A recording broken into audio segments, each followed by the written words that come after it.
This story is about a man named Ethan from Earth who accidentally discovers a hidden black hole deep within the forests of Oregon. Drawn into its mysterious pull, he is transported to an alien world unlike anything humanity has ever imagined. The story begins not with explosions or epic battles, but with silence. A silence so deep that it presses against the chest, the kind that makes a man wonder if he has been forgotten by the universe. Ethan Cole was an ordinary man, or at least that's what he told himself every morning when he looked in the mirror. He wasn't a scientist at NASA or a billionaire tech mogul. He was a man in his mid-30s living in the quiet town of Clearwater, Oregon, where pine forests brushed against the sky and the air smelled faintly of rain. By trade, Ethan was a surveyor. His job was simple: map the land, chart the changes, record the data. But what he really loved wasn't the numbers or the maps, it was the time alone in the wilderness. To Ethan, solitude was freedom. He had grown up in a house filled with shouting, where his father's anger was as unpredictable as a storm. When Ethan turned 18, he left home and never looked back. He believed silence was safer than words, and so he built a life where the trees, rivers, and mountains were his companions. But even in that silence, there were moments when he felt something missing. A whisper that maybe his life wasn't meant to be this small. One autumn morning, with the fog still curling low over the valleys, Ethan set out for a routine mapping job in the Cascades. He carried only what he always did: a GPS device, a battered notebook, a flask of coffee, and his father's old compass, a relic from the man he had tried to forget. The hike was long but comforting. He moved past moss-covered stones, over streams that sparkled like glass, deeper into untouched ridges where the forest grew dense and wild. He recorded coordinates, made notes, and sketched outlines in his book. Hours passed, the sky turned gray, and the air grew colder. That's when he noticed it. A trembling in the ground, subtle, almost like the pulse of something alive beneath the earth. He crouched, pressing his palm against the soil. It wasn't an earthquake. He'd lived in Oregon long enough to know the difference. This was rhythmic, intentional, like a heartbeat. Curiosity stirred in him, sharp and undeniable. He followed the sensation uphill until he reached a clearing he had never seen before. The trees parted around a hollow depression in the earth, an oval crater about 30 feet wide. The soil was darker here, charred almost as if fire had once licked across its surface, but no fire had burned these woods for decades. Ethan's breath caught. In the center of the crater, reality itself seemed wrong. The air bent like heat haze, shimmering and warping. Light twisted in strange spirals, pulling inward toward a single black void no larger than a basketball.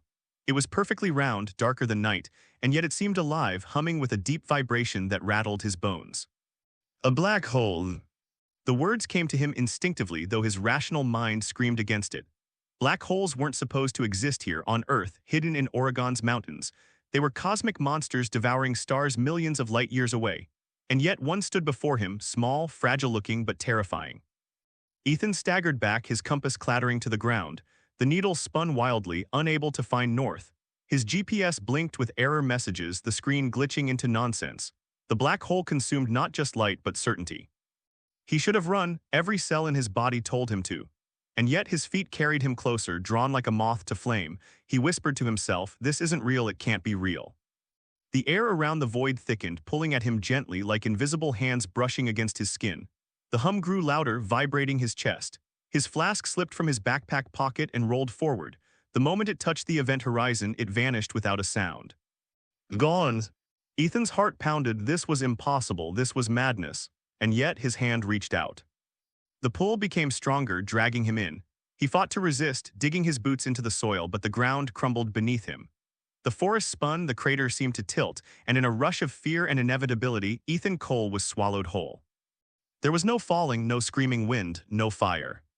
There was only silence. And then light.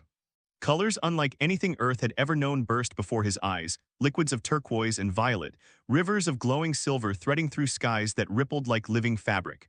Gravity shifted and twisted, pulling him one way, then another, until finally he collapsed onto a hard surface, gasping for air. He was alive somehow. When his vision cleared, Ethan realized he was standing on soil that shimmered faintly, as though laced with tiny stars. The air was crisp and breathable, though heavy with a metallic tang. Around him stretched towering spires of crystal, some jagged like mountains, others curved like colossal shells. Strange plants pulsed with inner light, their leaves translucent, their roots spreading across the glowing ground. Above, 2 moons hung in the sky, casting pale shadows. This was no dream, this was a world beyond Earth. Ethan staggered to his feet, his legs trembling. Every instinct screamed at him to find a way back, but his eyes couldn't help wandering, drawn to the alien beauty surrounding him. A sound echoed, a low, guttural growl. Ethan froze. From the shadows between two crystal towers, figures emerged. They were tall, their forms humanoid but stretched, their skin patterned with glowing streaks like liquid fire. Their eyes were sharp, burning with suspicion. They moved with the silence of predators. Ethan raised his hands, trying to show he meant no harm. I don't know how I got here. Please, I don't want trouble. The tallest of them hissed in a language Ethan didn't understand. One of the beings stepped closer, lifting a weapon unlike anything he had ever seen. It shimmered, vibrating at the edges as if made from sound itself. Before Ethan could react, a voice rang out. Stop! The aliens turned. From behind them, another figure appeared. She was different not in form but in presence. Her skin glowed with softer patterns like flowing water. Her eyes held not suspicion but something Ethan hadn't expected to find here, compassion. She looked at him, then at the others. He's not a threat, she said in their tongue, yet somehow the words slipped into Ethan's mind, reshaping into English. The others hesitated, weapons still raised. The tallest one snarled, he is an intruder, a danger, you know what must be done. But the girl stepped between them and Ethan. No, if the passage brought him here, then it was for a reason. He must be protected. Ethan's heart raced. He didn't understand who she was or how she could speak into his thoughts, but in that moment her presence was the only thing keeping him alive. The alien world loomed around him, vast and terrifying. Some wanted him dead. One wanted him safe. And Ethan realized with a sinking dread that his survival here would depend not just on his courage, but on choosing which voices to trust. And so his journey began. Ethan Cole's first night on the alien world was one of terror. The moons drifted across the sky, painting the land in cold silver light. The crystalline spire shimmered faintly, casting fractured shadows. Ethan sat near a pool of glowing water, his body shaking with exhaustion, but sleep refused to come. Every sound made his pulse quicken, the distant cries of unseen creatures, the hum of the strange plants, the low rumble of the wind that seemed almost alive. But more than the world itself, it was the memory of the aliens that haunted him. Their eyes, their voices, their weapons. And hers. The girl who had stood between him and death. She appeared again as dawn broke, a soft light spilling over the horizon, turning the sky into a canvas of green and violet.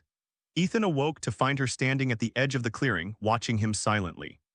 He sat up, wary but desperate for answers. Who are you? The girl tilted her head, her expression unreadable. When she spoke, the words echoed in his mind as if carved directly into thought. I am Liara, I belong to the Cathari people. And you, she studied him with curious eyes, you are not meant to be here. Ethan gave a bitter laugh. Yeah, tell me about it. He rubbed his temples. I don't even understand how I got here. One moment I was in Oregon, and the next I was falling through, I don't even know what. Liara's gaze darkened. The passage. The what? The rift between worlds. It opens only when the balance shifts, when something in the weave of time fractures. It is rare and dangerous. Ethan frowned. And you think that's what brought me here, a passage? She nodded, but that does not matter now. What matters is survival. You are a stranger on Zyphora. Some will fear you, some will seek to use you. And some, her voice lowered, will want you destroyed. A cold shiver ran through Ethan. Yeah, I've already noticed that. Before Liara could reply, a deep horn-like sound echoed across the valley. Her body stiffened, her glowing patterns flickering in alarm. They are coming. Who? Ethan asked, panic lacing his voice. The Enforcers. They came like shadows made flesh, armored figures with jagged weapons humming with deadly resonance. The Enforcers moved in formation, their eyes scanning, their voices sharp with suspicion. Ethan ducked behind a crystal outcrop as Liara confronted them.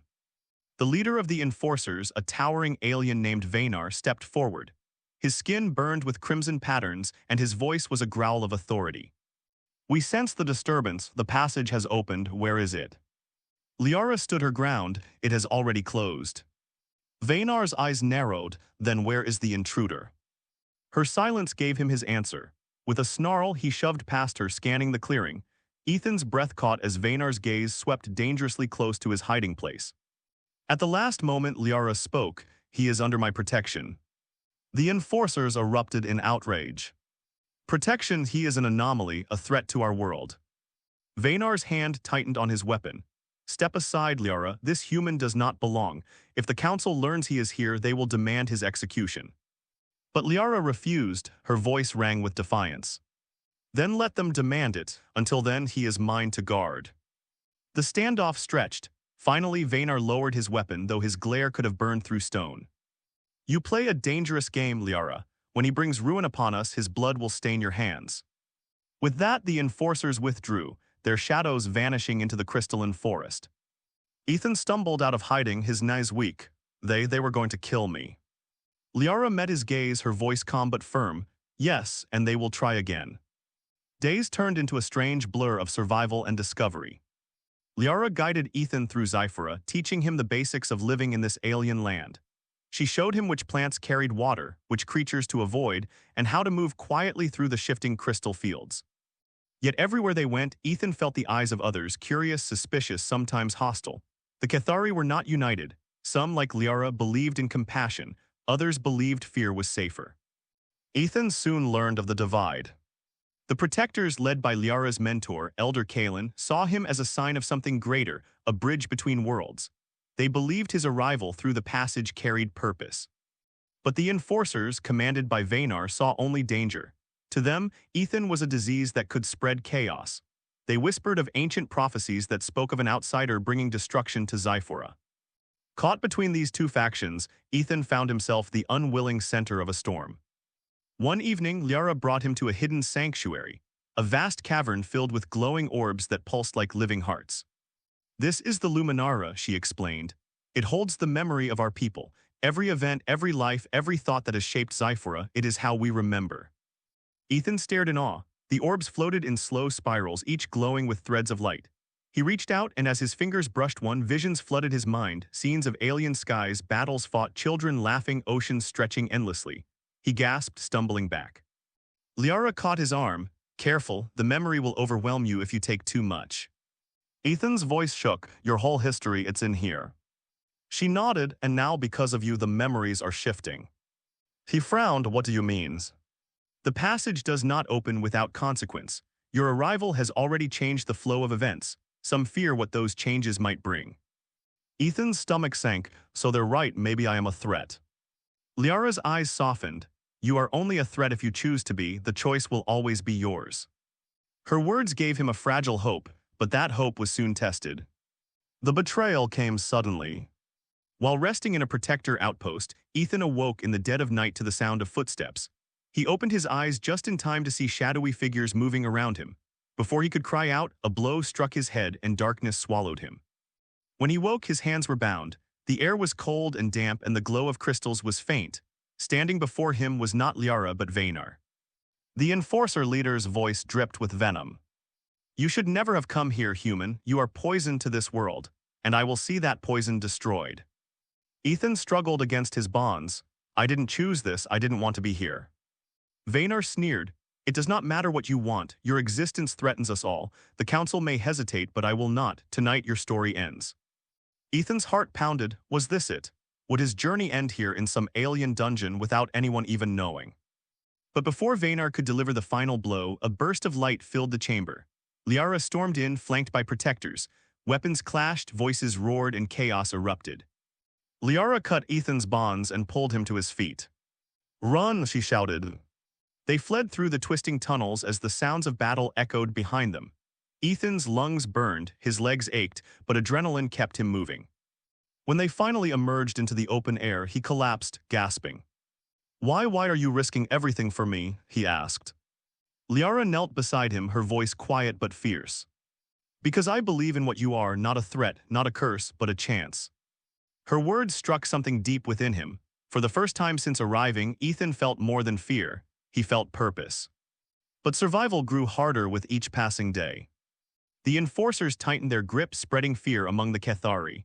They claimed Ethan's presence had already brought him balance. The skies grew darker, storms raged across the plains, and creatures grew restless. To many, this was proof. Even some protectors began to waver, their faith shaken. Ethan felt the weight of it all crushing him. He had no answers, no solutions. He was just a man who had stumbled into the wrong place at the wrong time. Yet Liara stood by him. Elder Kalen counseled him, teaching him about the balance of Zyphora, the delicate weave that connected every living thing. And Ethan began to change. He learned to move like the Cathari, to read the patterns of light on their skin, to sense the subtle vibrations of the land. He was no longer just a lost human, he was becoming something more, something in between. But the closer he grew to the protectors, the more fiercely the enforcers sought to destroy him. The tension built to a breaking point.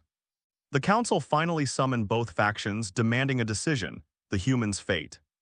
Inside the Grand Hall of Resonance, with its walls alive with pulsing light, voices clashed like thunder.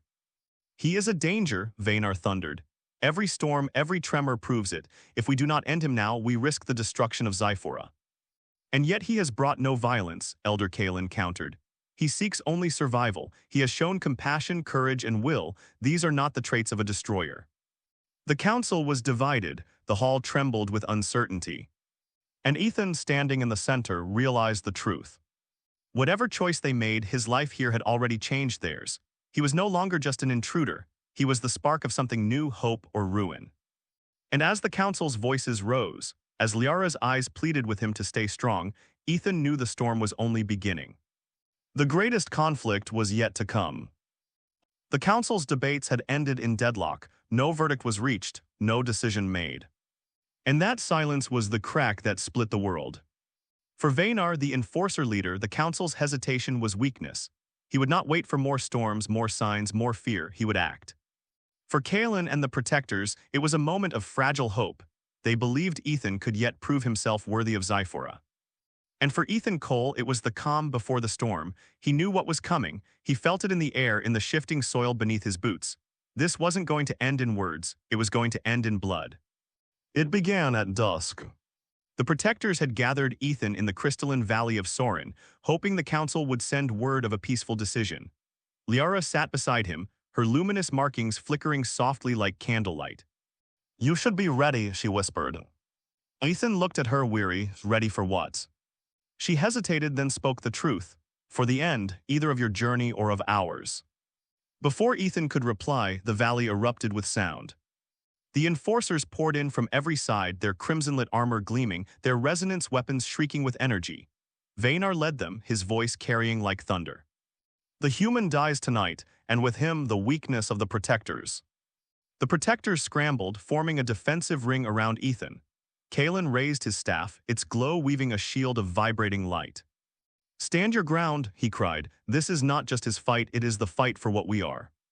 And then chaos. The enforcers charged, their weapons colliding with the protectors, shields in explosions of sound and light. Crystals shattered, the ground split, and the sky above twisted as though the world itself recoiled from the violence. Ethan ducked behind a jagged spire, his heart hammering. He was no warrior, no soldier. He was a man with nothing but his instincts, and yet he knew hiding wouldn't save him, not anymore. He grabbed a shard of crystal that had broken free, its edges glowing faintly. It hummed in his grip, resonating with his pulse. Liara found him, eyes wide with urgency. "Ethan, you can't just hide. You must choose, fight with us or they will tear us apart." He swallowed hard. "I don't even know how to fight with this thing." She pressed her own blade into his hand, guiding his grip. "Don't think of it as a weapon. Think of it as an echo. It will answer your will." Her eyes locked on his, "And your will must be to survive." The battle raged. Kalen held back waves of enforcers with his staff, beams of vibrating energy clashing like storms. The protectors fought desperately, their unity their only strength against the enforcers' ruthless discipline. Ethan stumbled into the fray, dodging blows, swinging wildly, his crystal blade clashing against alien weapons. Sparks and vibrations rang in his ears. He wasn't trained, but desperation has a power of its own. Every strike he blocked, every breath he stole, reminded him of something Liara had said: "The choice will always be yours." And so he chose not to cower, not to surrender, but to stand. Vaynar cut through the battle like a storm, his crimson markings blazing, his weapons singing with lethal force. When his eyes found Ethan, they burned with triumph. "There you are, outsider," he snarled, "the destroyer of worlds." Ethan raised his blade, shaking but defiant. "I didn't destroy anything, you're the one doing this." Vaynar lunged, their blades clashed, the sound reverberating through the valley like thunder. Ethan's arms strained under the force, his legs buckling. "You don't belong here," Vaynar roared. "Your very breath poisons this land." Ethan's voice broke with fury. "Then why does this world keep letting me live?" He shoved back, the crystal blade flaring with unexpected energy. For a moment, Vaynar staggered. Ethan pressed forward, striking again and again, not with skill but with sheer determination. But Vaynar was no ordinary foe. He recovered swiftly, slamming Ethan back with a blow that sent him sprawling. Liara rushed to his side, blocking Vaynar's next strike with her own blade. Sparks of light erupted as their weapons collided. "You'll have to go through me," she cried. Vaynar sneered gladly. The duel between them was fierce, graceful, and brutal. Liara fought with speed, her movements fluid as water, but Vaynar's power was overwhelming. Blow by blow, he drove her back. Ethan forced himself up, pain shooting through his body. He couldn't let her stand alone, not after everything she'd done for him. With a desperate cry, he hurled his blade forward. It struck Vaynar's weapon, disrupting his rhythm long enough for Liara to slash across his armor.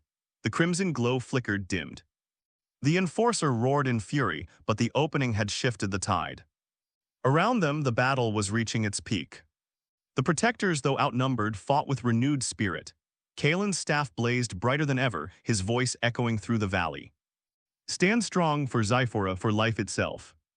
But the Enforcers were relentless. For everyone they fell, two more pressed forward. The Protectors' line began to break. Ethan saw it, the despair creeping into their eyes, the inevitability of defeat. And then he felt it. A vibration deep in the earth, familiar and terrifying. The same pulse he had felt the day he found the crater on Earth. The passage. It was opening again. The air tore, light bending, the sky splitting with a roar that silenced even the battle. A swirling void appeared above the valley, a black hole pulling at the edges of reality. The Enforcers froze in awe, the Protectors looked on with fear. And Ethan understood this was his chance, his way home. But it was also a weapon. The passage didn't just open, it consumed. If left unchecked, it could devour the valley, the people, maybe even the entire world. Ethan staggered, torn. If he leapt into the void, he could escape, return to Earth. But if he did nothing, Zyphora would be destroyed. Liara's voice cut through his thoughts. "Ethan, you must close it. The passage answers to you." He shook his head. "I don't even know how." "Listen to it," she cried. "The same way you listen to the blade. It is not just a door, it is an echo of your will. If you want it closed, it will close." Vaynar's laughter rang out, cruel and thunderous. "Close it, no, human, let it consume. Let your true nature reveal itself." He lunged again, but this time Ethan met him head-on. Their blades clashed beneath the swirling void, the pull of the passage dragging at their bodies. Crystals tore free from the ground, trees bent and snapped, the very air screamed. Ethan's strength faltered, but his resolve hardened. He wasn't fighting just for himself. He was fighting for Liara, for Kaelin, for every Protector who had believed in him. With a final cry, he struck. His blade shattered against Vaynar's, but the force of his will surged outward. The passage responded. The void shrank, collapsing inward with a roar that shook the heavens. The pull reversed, slamming outward in a shockwave of light. Vaynar was hurled back, his armor shattered, his crimson glow extinguished. The Enforcers, stunned, faltered. The Protectors seized the moment, driving them into retreat. When the light faded, the valley was silent. The passage was gone, the battle was over. Ethan collapsed to his knees, gasping, his body trembling with exhaustion. Liara knelt beside him, her hand steady on his shoulder. "You did it," she whispered. "You saved us." He looked at her, tears stinging his eyes. "But I didn't go home." Her gaze softened, "Perhaps not yet." Around them, the Protectors gathered, their faces filled with awe. Kaelin raised his staff, his voice carrying across the shattered valley. "Tonight, a human stood with us, not as a destroyer but as a protector. Remember this day, for it has changed us all." And though Ethan's heart still ached for Earth, for the forests of Oregon and the life he had lost, he realized something. In this battle, in this choice, he had become more than he ever thought possible. And the journey was not yet done. The valley was quiet. Shards of crystal lay scattered across the soil, their glow dimmed after the storm. The moons hung pale in the sky, casting soft light on the ruins of battle. The air no longer trembled with violence, but with something gentler, relief. Ethan Cole knelt in the silence, his body trembling from exhaustion, his chest heaving with every breath. His blade was gone, shattered in the clash with Vaynar. His body was bruised, his clothes torn. Yet for the first time since falling into this alien world, he felt alive. Liara crouched beside him, her luminous markings glowing faintly in the night. She touched his shoulder, her expression soft but steady. "You chose us over yourself," she said quietly. "That is something our people will not forget." Ethan gave a tired smile. Was there really a choice? I couldn't just let this place be destroyed. Her eyes searched his. "Many would have, you didn't." Behind them, the Protectors gathered. Elder Kalen stepped forward, leaning on his staff. His voice, though weathered, carried strength. You have shown us what it means to carry courage without expectation, to wield power without hunger. You are not the destroyer of prophecy, Ethan Cole. You are proof that even in the unknown there can be hope. The protectors bowed their heads in respect. Ethan, overwhelmed, shook his head. I'm no hero, I'm just a man who got lost. Kalen smiled faintly. Perhaps that is what makes you worthy. Heroes rarely choose their paths, they simply walk them, and in walking change the world. But not all was victory. The enforcers had retreated, yes, but not forever. Vaynar lived, though broken, carried away by his soldiers. His fury would not fade easily. The fracture between the factions remained, and though Ethan's choice had given the protectors strength, the shadow of fear still loomed. Ethan knew his presence would continue to divide them. He was both symbol and threat. To some, savior, to others, curse. And then came the question he could no longer avoid. Can I go home? He asked, his voice barely above a whisper. Liara hesitated. The passage has closed, but another will open. They always do, when I cannot say days, weeks, years. Ethan's heart sank. Years? Could he really survive here that long? Could he live between factions, always hunted, never truly belonging? He stared at the twin moons, his chest heavy. I miss it already, the trees, the rivers, even the rain. I don't belong here. Liara lowered her gaze, her voice softer. And yet you have changed here. You are not the same man who walked through the first passage. Whether you belong or not, you matter. Her words struck deep. She was right. He had come here broken, empty, living a small life hidden from the world. But now he was someone who could stand, who could fight, who could choose not just for himself but for others. Still, the longing for Earth burned like a wound. Days passed. The protectors nursed their wounded, rebuilt their sanctuaries, and strengthened their bonds. Ethan helped where he could, though his thoughts never strayed far from the question of return. One evening, as the suns dipped low and painted the skies with streaks of silver and gold, Liara found him sitting on a ridge, staring at the horizon. You're thinking of home again, she said gently. Ethan nodded. I don't even know if it's still waiting for me, but I have to try. If another passage opens, I need to be ready. Liara sat beside him, silent for a long moment. Then she spoke, her voice tinged with sadness. When you go, will you remember us? Will you remember me? Ethan turned, his chest tightening. How could I forget? You're the reason I'm still alive. Their eyes met, and for a heartbeat the world seemed to pause. No war, no fear. Just two souls from different worlds, bound by survival, by choice, by something unspoken. He wanted to tell her more, to promise something he wasn't sure he could give. But before he could, the ground trembled. The air shimmered. Another passage was opening.